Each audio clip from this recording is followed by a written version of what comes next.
क्योंकि ये मूवेबल है, ठीक है, ये बह रही है एक तरीके से, तो इसको आगे की तरफ खिसका रही है वो वाली लिप, ये वाला पार्ट जैसे सबडक्टिंग प्लेट दिख रहा है, एक प्लेट, ये प्लेट इसके नीचे चली गई है। उन्होंने कहा ये फोर्स लगा रहा है, फोर्स लगाने की वजह से क्रस्ट को तोड़ेगा और पृथ्वी पर बाहर निकलेगा, और इसके दोनों ओर ये वाला पार्ट इसको कहते हैं खाई या trench. Hello everyone, welcome to our new video. आज हम अपने 7 डेज 7 टॉपिक सीरीज के अंदर ज्योग्राफी की दूसरी वीडियो लेकर आए हैं।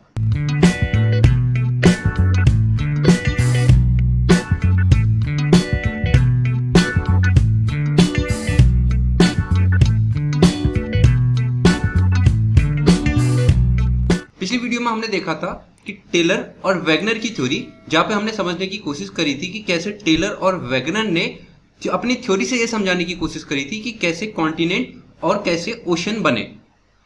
अगर आपने पिछली वीडियो नहीं देखी है तो एक बार आप प्लेलिस्ट में जाकर पिछली वीडियो देखें, ताकि आपको जो आज हम पढ़ने वाले हैं प्लेट टेक्टोनिक थ्योरी, उसे समझने में कोई भी प्रॉब्लम नहीं हो।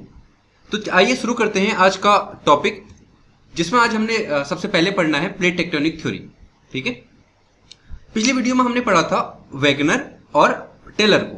ठीक है, एक बार क्विकली उसे थोड़ा सा समराइज करते हैं, ताकि उनका रोल, क्योंकि प्लेट टेक्टोनिक में बहुत ज्यादा है, इसलिए हमें पहले उसे बहुत अच्छे से समझना जरूरी है। तो एक बार क्विकली उसे समराइज करते हैं। तो हमारे पास सबसे पहले जो था वो टेलर ने अपनी थ्योरी दी, और टेलर ने क्या कहा था, टेलर ने सिंपली इतना समझाने की कोशिश करी कि पूरा अर्थ जो है वो पहले एक था, जो मेसोजोइक काल के अंदर 2 भागों में टूटा, जिसे ऊपर वाला भाग जिसे ये कह रहे थे लॉरेंसिया, और एक दूसरा भाग जिसे ये कह रहे थे गोंडवाना। तो सिंपली इन्होंने एक चीज कही कि पहले अर्थ जो थी पूरी एक थी, यानी सारे महाद्वीप जुड़े हुए थे, जो आज बिल्कुल फैले हुए हैं, सारे जुड़े हुए थे, और पृथ्वी जो थी उन दो, मतलब पहले पूरी एक थी, फिर 2 भागों में टूट गई। ऊपर वाला भाग जिसे इन्होंने कहा लॉरेंसिया, निचला भाग जिसे कहा इन्होंने गोंडवाना। और बाद में इन्होंने ये बताया कि ये मूव करे, और मूव करने के लिए इन्होंने फोर्स जो दिया था, मैंने बताया था कि इन्होंने कहा ज्वारी शक्ति, जिसे हम टाइडल फोर्स कहते हैं। तो इन्होंने कहा कि पहले जो थी सूर्य और चंद्रमा पृथ्वी के नजदीक हुआ करते थे, इसलिए टाइडल फोर्स अधिक था, और उस टाइडल फोर्स की वजह से लॉरेंसिया और गोंडवाना मूव करे, आपस में टकराए, जिससे छोटे छोटे अनेक महाद्वीप टूट गए। ठीक है, ये कहा टेलर ने। वैगनर ने इसमें थोड़ी बहुत चीजें और ऐड करी। मैंने ये भी बताया था कि वैगनर एक क्लाइमेटोलॉजिस्ट थे, यानी एक जलवायु विज्ञानी थे, जिन्होंने उस टाइम पे चल रही जो सबसे बड़ी प्रॉब्लम थी क्लाइमेट चेंज की, उसके ऊपर रिसर्च करना शुरू करा था, और उसके रिसर्च करने के कारण उन्हें कई सारे ऐसे साक्ष्य दिए जो बहुत इंपॉर्टेंट हुए आगे ज्योग्राफी को समझने में। ठीक है, जो आज प्लेट टेक्टोनिक थ्योरी डेवलप हुई, उनके साक्ष्यों का इसमें अहम रोल है, जिसमें मैंने बताया था कि उनने उसमें जो इंपॉर्टेंट साक्ष्य दिए, उन्होंने ये बताया कि कैसे जो अफ्रीका वाला पार्ट है, ठीक है, इस अफ्रीका वाले पार्ट में जो दक्षिण अमेरिका वाले पार्ट है, इसकी वनस्पतियां यहां पाई जाती हैं, जो वही अफ्रीका में भी पाई जाती हैं। ये इनने इस तरीके से प्रूफ करा कि पहले जो थे ये साउथ अमेरिका और ये अफ्रीका दोनों पार्ट जुड़े हुए थे। ठीक है, इस तरीके से इन्होंने वनस्पति के साक्ष्य दिए, इस तरीके से इन्होंने वहां के मौसम के साक्ष्य दिए। मैंने ये भी बताया था कि इन्होंने कैसे ये दिखाया कि आज जहां डेजर्ट है, यानी रेगिस्तान है, वहां पहले वनस्पतियां हुआ करती थी। तो इस तरीके से कई इन्होंने प्रूफ दिए। हालांकि कहा इन्होंने यही लगभग चीज कि लॉरेंसिया और गोंडवाना 2 पार्ट थे। ठीक है, इनने थोड़ा सा इसमें मॉडिफिकेशन ये करा कि जो पूरी पृथ्वी थी पहले एक थी, ठीक है, जिसे इन्होंने कहा पेंजिया था। इसके चारों ओर एक बड़ा सा महासागर था, जिसे पेंथेसाला कह रहे थे, पेंथेसाला। और बाद में इन्होंने भी वही कहा टाइडल फोर्स था, और थोड़ा सा इन्होंने ये ऐड कर दिया कि इसमें जो प्लवनशीलता बल है, बियोंसी फोर्स है, उसकी वजह से ये महाद्वीप खिसकना शुरू हुए, और 2 भागों में पहले टूटा, वही लॉरेंसिया और गोंडवाना, और बाद में जाके फिर खिसकते हुए कई और अन्य सारे पार्टों में टूट गया। ठीक है, इस तरीके से हमने इनकी कुल मिला के थ्योरी समझी थी। इसमें जो बेहद महत्वपूर्ण चीज थी, जो टेलर और वैगनर दोनों ने माना, इन्होंने एक कॉन्सेप्ट माना सियाल और सीमा थ्योरी का। ठीक है, जो मैं पहले आपको बता चुका हूं, बस एक छोटा सा क्विक रिवीजन दे रहा हूं ताकि आपको प्लेट टेक्टोनिक थ्योरी आगे समझ में आए। ठीक है, इन्होंने क्या कहा, इन्होंने कहा जो स्थल वाला पार्ट है, ठीक है, ये बना हुआ है सियाल से, और समुद्र वाला पार्ट बना हुआ है सीमा से।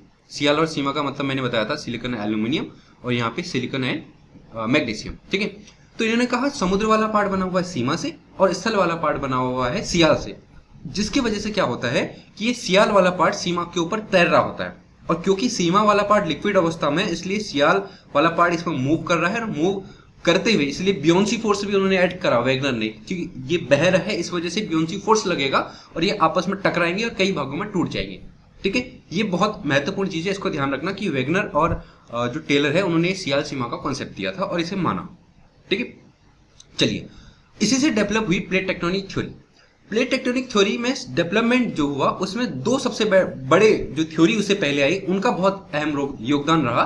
उसमें सबसे पहला था संवहन धारा सिद्धांत, जिसे कन्वेक्शनल करंट थ्योरी कहते हैं, और दूसरा सागर नितल प्रसरण, जिसे सी फ्लोर स्प्रेडिंग थ्योरी कहते हैं। दोनों को समझते हैं, इसी से डेवलप होगी हमारी प्लेट टेक्टोनिक थ्योरी। ठीक है, इसमें दोनों इंपोर्टेंट है। देखो सबसे पहले समझते हैं convection theory of Arthur Holmes, यानी जो आर्थर होम्स थे उन्होंने ये सिद्धांत दिया था। अब है क्या, ध्यान से समझना। देखो पहले की जो समझ थी, जो टेलर थे वेगनर थे, उनकी समझ बहुत अलग थी। उनको नहीं पता था कि अर्थ का स्ट्रक्चर, आंतरिक स्ट्रक्चर जो अंदर की तरफ स्ट्रक्चर है वो कैसा है। ठीक है, लेकिन बाद में धीरे धीरे जब रिसर्चेज होना शुरू हुआ तो एक चीज ये समझ में आई कि अर्थ जो है अंदर का पार्ट, यानी जैसे ये हम यहाँ पे हम रहते हैं तो इसके अंदर, यानी खुदाई करने पर अंदर वाला जो पार्ट है वो पार्ट एक जैसा नहीं है, यानी कई अलग अलग भागों में टूटा हुआ है। सिंपल सी बात है। इस तरीके से जो ज्योग्राफियर थे उन्होंने इस पूरी अर्थ को 3 मोटे मोटे पार्ट्स में तोड़ा। पहला इन्होंने कहा ये वाला पार्ट, ठीक है, ये ऊपर वाला पार्ट, जिसको इन्होंने कहा क्रस्ट। उसके बाद निचला भाग जिसको इन्होंने कहा मेंटल, और उसके बाद आखिरी भाग जिसको इन्होंने कहा कोर। ठीक है, इतनी समझ तब तक आ चुकी थी जब तक आर्थर होम्स ने अपनी कन्वेक्शनल सेल थ्योरी जो थी वो दी। ठीक, तो आर्थर होम्स ने क्या कहा इसमें, देखिए आर्थर होम्स का टारगेट था ये समझाना कि कैसे महाद्वीप बने, कैसे महासागर बने। ठीक है, उनका स्थल बने, कहने का मतलब है जैसे आज अलग अलग महाद्वीप बने हैं और अलग अलग महासागर बने हैं, वो कैसे बने। राइट, उन्होंने क्या समझा, देखो उन्होंने कहा कि जो टेलर और वेगनर ने कहा कि सियाल है और सियाल जो है सीमा के ऊपर तैर रहा है, ये ऐसा नहीं है। ठीक, तो क्या है, उन्होंने कहा ऐसा है, देखो कि ये हुआ स्थल वाला पार्ट जिसमें पहाड़ हैं और अनेक स्ट्रक्चर बने हैं, पठार हैं, ये सारी चीजें, और यह है समुद्र, दिख रहा है, यह है समुद्र। इन दोनों को मिलाकर लगभग 100 किलोमीटर अगर आप नीचे तक जाएं तो ये एक पार्ट है। ठीक है, इसको एक पार्ट माने, और जिसे इन्होंने कहा लिथोस्फीयर, और हिंदी में इसको कहा स्थलमंडल। सिंपल सी बात, समुद्र और स्थल दोनों को अगर मिला दिया जाए और लगभग कितनी दूरी तक, इस स्थल से 100 किलोमीटर नीचे की दूरी तक जो बना हुआ है उसे कहा इन्होंने स्थलमंडल, यानी लिथोस्फीयर। ठीक, उसके बाद इन्होंने कहा जो मेंटल वाला पार्ट है, मेंटल का ऊपरी भाग, ठीक है, मेंटल को इन्होंने 2 पार्ट में डिवाइड कर दिया। इन्होंने कहा ये ऊपरी वाला भाग जिसे इन्होंने कहा एस्थेनोस्फीयर, और इसको हिंदी में कहते हैं दुर्बलता मंडल। दुर्बलता मंडल, इन्होंने कहा जो एस्थेनोस्फीयर है ये भाग सॉलिड ना होने की बजाय तरल अवस्था में है, लिक्विड अवस्था में है। अब लिक्विड कैसे है, लिक्विड इस तरीके से है कि अगर आप देखो ये स्थल है, अगर हम इससे नीचे खुदाई करते जाते हैं, अगर हम पृथ्वी में नीचे की तरफ खुदाई करें तो हमको क्या मिलेगा कि तापमान लगातार बढ़ रहा है। तो जब हम बहुत नीचे चले जाएंगे तो तापमान बढ़ते बढ़ते इतना बढ़ जाएगा कि नीचे सारे जो तत्व वो पिघलना शुरू हो जाएंगे और पिघली हुई अवस्था में होंगे। तो इस वजह से ये ऊपर वाला पार्ट, मेंटल का ऊपरी पार्ट जो है वो दुर्बलता मंडल, वो कैसी अवस्था में, लिक्विड अवस्था में। इन्होंने क्या कहा आर्थर होम्स ने, इन्होंने कहा पहली तो बात कि सियाल सीमा के ऊपर जो तैर रहा है वो कॉन्सेप्ट गलत है। दूसरा, रियल कॉन्सेप्ट जो है स्थल मंडल जो है वो किसके ऊपर तैर रहा है, दुर्बलता मंडल के ऊपर, यानी लिथोस्फीयर आपके एस्थेनोस्फीयर के ऊपर तैर रहा है। सिंपल सी बात है। फिर इसके बाद इन्होंने क्या कहा, इन्होंने कहा जो ये लिक्विड वाला पार्ट है, एस्थेनोस्फीयर वाला पार्ट है, जो बहुत गर्म अवस्था में है, अब गर्मी होगी तो इसमें ऑटोमेटिकली फोर्स जनरेट हो जाएगा। ठीक है, जैसे पानी को उबालते हैं भाप बनता है और उसमें एक फोर्स आ जाता है, तो वैसे इन्होंने कहा अगर ये गर्म वाला पार्ट है तो इसमें एक बहुत तेजी से फोर्स जनरेट होता है, और वो फोर्स क्या करता है, जो लिथोस्फीयर है यानी स्थल मंडल है, इसको अनेक छोटे छोटे पार्ट में तोड़ देता है। ये देखो, इन्होंने कहा ये मेंटल है, मेंटल में लिक्विड पार्ट है, और ये लिथोस्फेरिक प्लेट को ये अलग अलग पार्ट में इस तरीके से 1 पार्ट, 2 पार्ट, 3 पार्ट, 4 पार्ट, देखो अलग अलग पार्ट में तोड़ देता है। क्यों? क्योंकि इसमें फोर्स है, और फोर्स क्या करेगा, जब देखो पृथ्वी के अंदर आपने देखा होगा कई सारे गर्म पानी के कुंड निकलते हैं, गर्म पानी ऊपर को आता है। क्यों? क्योंकि उसमें बहुत ज्यादा फोर्स आ चुका है। तो ऐसे ही इस मेंटल में भी फोर्स आएगा और ये ऊपर की तरफ एक जोर लगाएगा। जोर लगाने की वजह से जो क्रस्ट है वो फट जाएगी। फटने की वजह से क्या होगा, ये अलग अलग भागों में टूट जाएंगे क्या, क्रस्ट। पहली बात। दूसरी बात, उन्होंने कहा ये फोर्स लगा रहा है, फोर्स लगाने की वजह से क्रस्ट को तोड़ेगा और पृथ्वी पर बाहर निकलेगा। और निकलेगा क्या, लावा। इसी को हम कहते हैं ज्वालामुखी। सिंपल सी बात। ये मेंटल से जो लिक्विड अवस्था में है इसको इन्होंने पहले नाम दिया मैग्मा, मैग्मा, और बाहर निकल के जिसे हम कहते हैं लावा, जिससे ज्वालामुखी बनता है। ज्वालामुखी से आपने सुना होगा लावा निकलता है। तो वो लावा कुछ नहीं है, ये मेंटल के अंदर जो पिघला हुआ पार्ट है वही बाहर निकल रहा है। सिंपल सी बात हो गई। तो इस तरीके से जो ये गर्म वाला पार्ट है ये ऊपर निकला और इसने एक काम और किया कि इसने क्या करा, ये लिथोस्फेरिक प्लेट है इनको अनेक अनेक पार्टों में तोड़ दिया। ठीक है, एक जैसे यहां से निकल रहा है, दूसरा यहां से निकल रहा है, इस तरीके से अनेक पार्टों में इसको तोड़ दिया। सिंपल सी बात है। अब अलग अलग पार्टों में तोड़ने की वजह से इन्होंने कहा कि ये जो अलग अलग पार्ट टूटे ये बन गए आपके लिथोस्फेरिक सेल। ठीक है, इसको इन्होंने नाम दे दिया लिथोस्फेरिक सेल। बस यही थी ऑथर होम्स की कन्वेक्शनल सेल थ्योरी।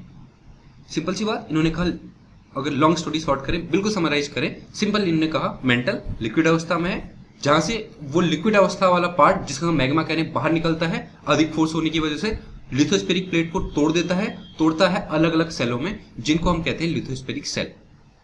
सिंपल सी बात होगी। इसका मतलब ये देखो क्या कहा, मेंटल स्थिर नहीं है, बहुत अधिक गर्म है जिसके कारण कई जगहों पे पिघली अवस्था में है। दूसरा इन्होंने कहा कि पिघली सेल जो है तरंग की भांति चलायमान है, मैंने बताया कि उनमें ऑटोमेटिकली से मूवमेंट जनरेट हो जाएगी। और तीसरी बात, मेंटल की सेल बहुत अधिक शक्तिशाली होती हैं, स्थलमंडल प्लेटों को खिसका देती हैं, जिससे मेंटल सेल का ऊपरी तरफ प्रवाह होता है, ये ऊपर की तरफ निकलेगा, यही बनेगा आपका ज्वालामुखी।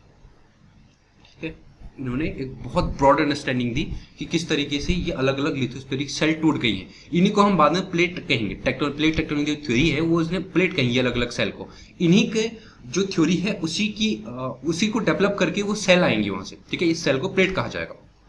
सिंपल सी बात है। इन्होंने क्या कहा ये हम समझ चुके हैं। ऑथर होम्स की जो कन्वेक्शनल सेल थ्योरी है, सिंपल अलग अलग जो लिथोस्फेरिक प्लेट है लिथोस्फेरिक सेल में टूट गई है। किसकी वजह से टूट गई है? टूट गई है जो मेंटल से क्या निकल रहा है, बहुत अधिक जो गर्म लावा है वो निकल रहा है, उसकी वजह से।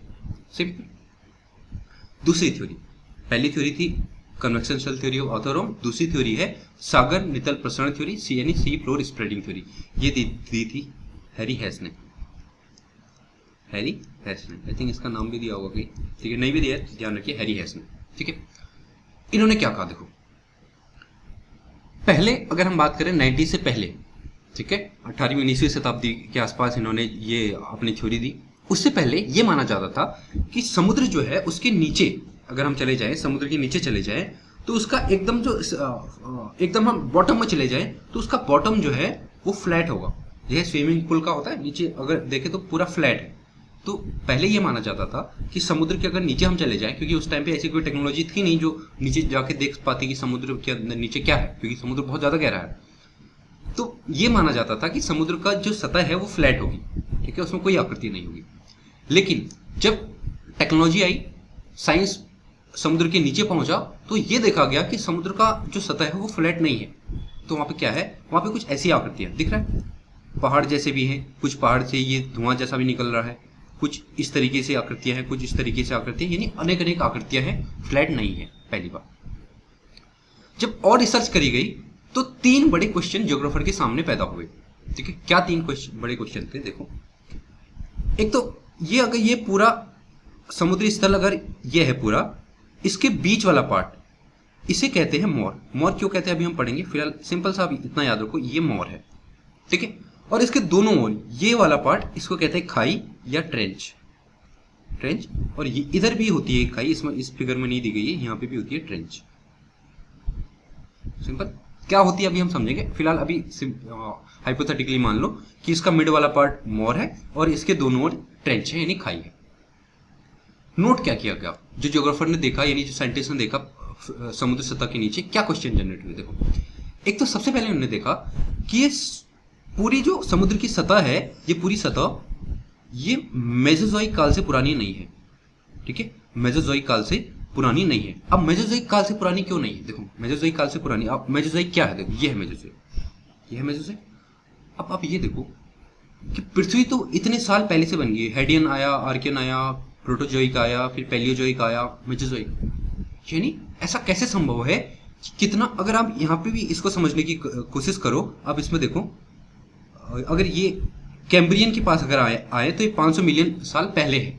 ठीक है, कैम्ब्रियन कहाँ पे है, इसमें अगर आपको दिख रहा होगा कहीं पे, ये है कैम्ब्रियन, 500 मिलियन साल पहले। और मेसोजोइक तो ट्राइएसिक एरिया है ये, यानी सिर्फ 240 मिलियन साल पहले। ऐसा कैसे संभव है कि जो पृथ्वी, जो समुद्र की सतह है, केवल 240 मिलियन साल पुरानी है, उससे पुरानी सतह कहाँ गई? ठीक है, पहला क्वेश्चन ये जनरेट हुआ कि ये सतह जो है मेसोजोइक काल से पुरानी नहीं है। और ऐसा कैसे संभव है कि जो समुद्र की सतह है वो मेसोजोइक काल से पुरानी नहीं है, क्योंकि समुद्र, पृथ्वी तो लगभग 500 मिलियन साल पहले बनी और सतह हमें 240 साल पुरानी, ऐसा कैसे संभव है? पहला क्वेश्चन ये था। दूसरा क्वेश्चन क्या जनरेट हुआ, उन्होंने ये देखा कि अगर हम इस मोर से आगे की तरफ बढ़े ट्रेंच की ओर, तो हमें मोर के पास नई नई आकृतियां मिलती है उम्र के हिसाब से। नई आकृतियां मतलब जो हाल में बनी हो। और इस मोर से अगर ट्रेंच की तरफ हम बढ़ते जाए तो ये पुरानी होती जाती है। यानी समुद्र की सतह के ऊपर जो अनेक आकृतियां हैं वो मोर से ट्रेंच की तरफ पुरानी होती जाती है, उनकी एज पुरानी होती जाती है। अब ये भी कैसे, बहुत अटपटा सा क्वेश्चन है कि इसका मतलब तो ये हुआ कि स्थल एक साथ नहीं बनी, पहले मोर बना फिर धीरे धीरे आगे की तरफ बनी, या पहले ये वाला पार्ट पुराने वाले पार्ट बना, ये मोर बाद में बना, ऐसा कैसे संभव है? ठीक है, पहला क्वेश्चन कि समुद्र की सतह जो है वो मेसोजोइक काल से पुरानी नहीं है। दूसरा क्वेश्चन कि मोर से ट्रेंच की तरफ जो सेल है, यानी उसके नीचे आकृतियां हैं, वो उनकी एज जो है बढ़ती जाती है मोर से ट्रेंच की तरफ। और तीसरा बड़ा क्वेश्चन कि ट्रेंच के पास आते आते कोई भी आकृति नहीं है, इन ट्रेंच के पास जो है आकृतियां बिल्कुल नहीं है, खत्म होती जाती है दोनों तरफ। ये और ऐसा नहीं कि एक ही महासागर में ये पाया गया, ये लगभग सारे महासागरों की एक सी बात थी कि मोर था, मोर से ट्रेंच की तरफ एज बढ़ती जा रही थी और ट्रेंच के पास कोई भी आकृतियां नहीं पाई जाती। तो ये तीन बड़े क्वेश्चन थे उस टाइम के, जिनका सोल्यूशन निकालना था, और जिसके लेकर हैरी हेस आए और हैरी हेस ने अपना सिद्धांत दिया और उन्होंने ये जो तीन क्वेश्चन है उनका जवाब देने की कोशिश करी।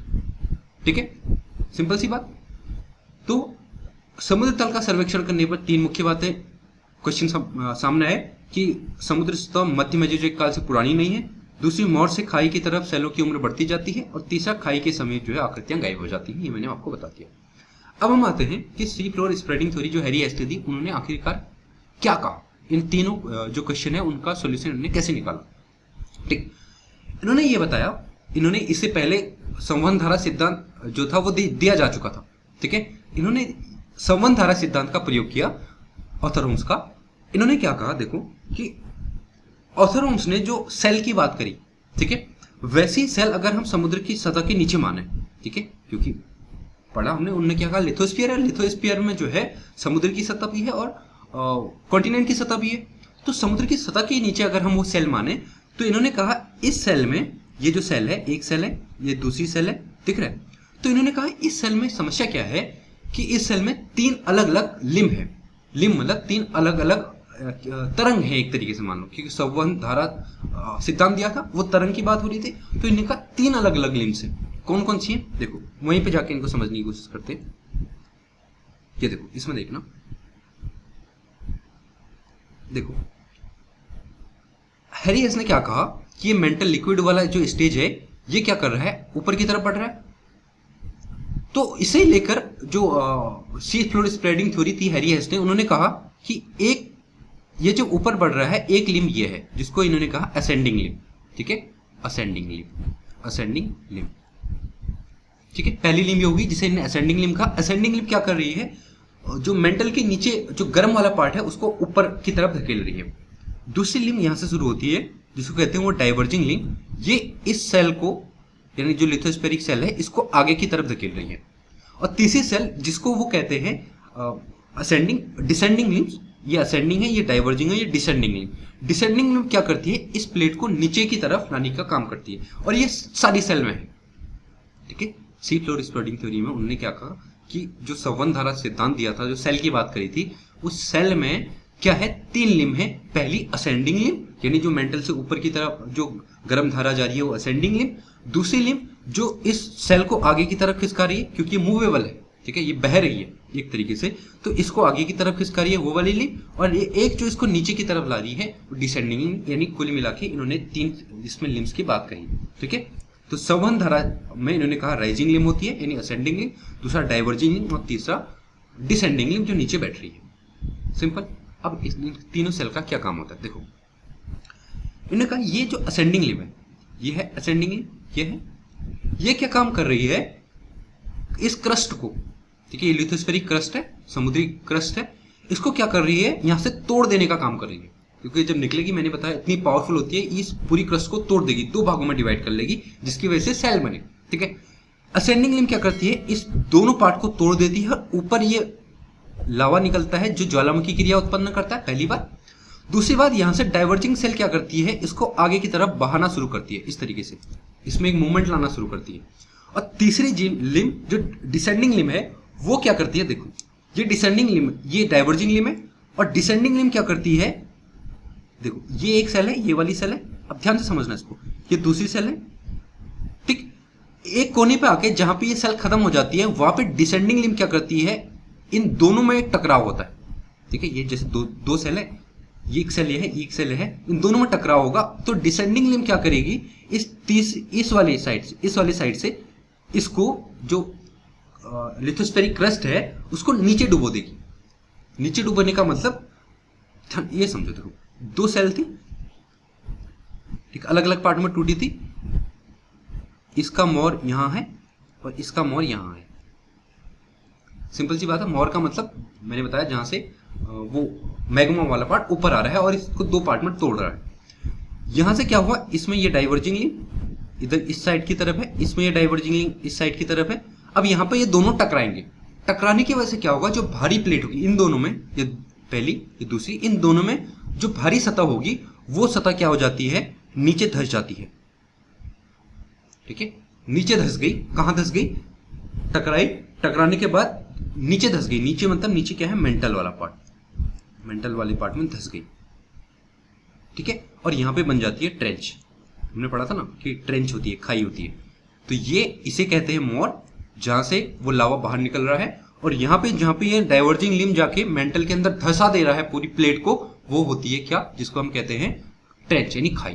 तो खाई में वो स्लैब नीचे की तरफ जाके मेंटल में धंस जाता है, और मेंटल क्या है, बहुत ज्यादा गर्म है, गर्म होने की वजह से ये दोबारा पिघलना शुरू होता है, और पिघलने के बाद ये वापस से ऊपर आएगा इस तरीके से, जिससे बनेंगे फिर से ज्वालामुखी, और जब टकराएंगे तो टकराने की वजह से आएगा बहुत तेज भूकंप।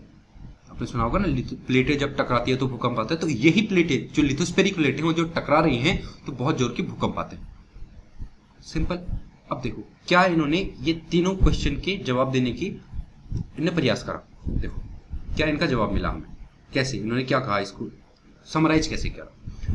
इन्होंने कहा इस मोर के नीचे कैसी लिम्ब है, डाइवर्जिंग लिम्ब है, इस तरीके से, ये सॉरी इस पे असेंडिंग लिम्ब है ऊपर की तरफ, यहां से बहुत तेज वल्कानो निकल रहा है, ये इसे दूर की तरफ ले जा रहा है। ठीक है, अब ध्यान से समझना, यहां से लावा ऊपर आ रहा है, और ये लावा क्या कर रहा है, जो बाहर निकल रहा है, ये ही यहाँ पे नई आकृतियां बना रहा है, क्योंकि लावा ठंडा होगा नई आकृति बनेगी, तो इसका मतलब मोर के पास नई आकृति है, और फिर ये धीरे धीरे आगे की तरफ खसकते जा रही है, प्लेट आगे की तरफ खसकते जा रही है, तो यहाँ पे नई प्लेट बनती जा रही है, और ये आगे की तरफ खसकते जा रही है, इसीलिए मोर से ट्रेंच की तरफ जो एज है वो बढ़ती जाती है। सिंपल, पहले क्वेश्चन का आंसर।